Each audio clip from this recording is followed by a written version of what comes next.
Welcome to Communication That Connects, where we share resources and strategies to help you communicate with clarity, with creativity, and for change and lasting impact. Today, I want to talk about crisis management. Crisis management. Now, I'm not an expert in crisis management, but I've been around some experts in crisis management, especially in times of crisis. And here's some things that I've observed that they do in a crisis. And my foundation Bible text for this is where it says in 1 Peter, always be prepared to give an answer to everyone who asks you the reason for the hope in which you have. And so 1 Peter tells us, listen, always be prepared. Like, don't ever not be prepared, especially to give an answer, right? So here's my tips for crisis. I'm not wearing my jacket today because in a crisis, you're probably going to want to take off your jacket and roll up your sleeves, all right? So here's the first thing to do in a crisis. Number one, stay calm.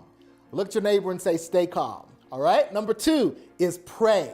Number two is pray. Prayer is the key in the hand of faith to unlocking heaven's storehouse. You know, one of my favorite authors, Ellen White, says this. She says, when you worry, you are saying to God, this problem is too big for you. And guess what? There's no problem that's too big for God. So you've got to pray. You've got to trust God that He's got your back even in this crisis. Number three is prepare in advance. Prepare in advance. My mother used to say, if you fail to prepare, you prepare to fail. Prepare in advance. The best time to prepare for a crisis is now, is before it happens. So have a crisis preparation plan. Have a team that's already prepped to know what to do with crisis. Have a pre-designated spokesperson in your crisis. And that's brings me to the fourth point. The fourth point is designate a spokesperson. Designate someone to speak for your church, for your school, for your organization, for your conference, union, division.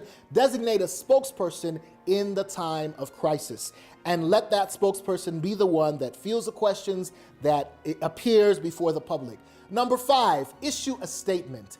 Issue a statement. And these days with social media, you don't have long to issue a statement. You might have 15 minutes if a crisis goes viral on social media to actually respond. So that gets to preparation. Have some prepared statements in advance. Have a team ready so that you can issue a statement as quickly and as efficiently as possible. And then number six, transform it into an opportunity.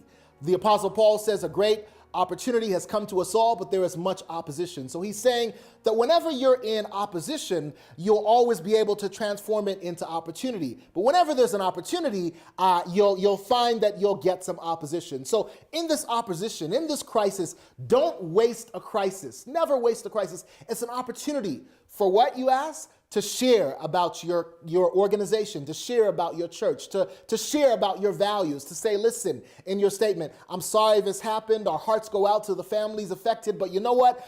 For years, our organization has stood for this, has stood for integrity, has stood for care, has stood for community involvement. And so never waste a crisis.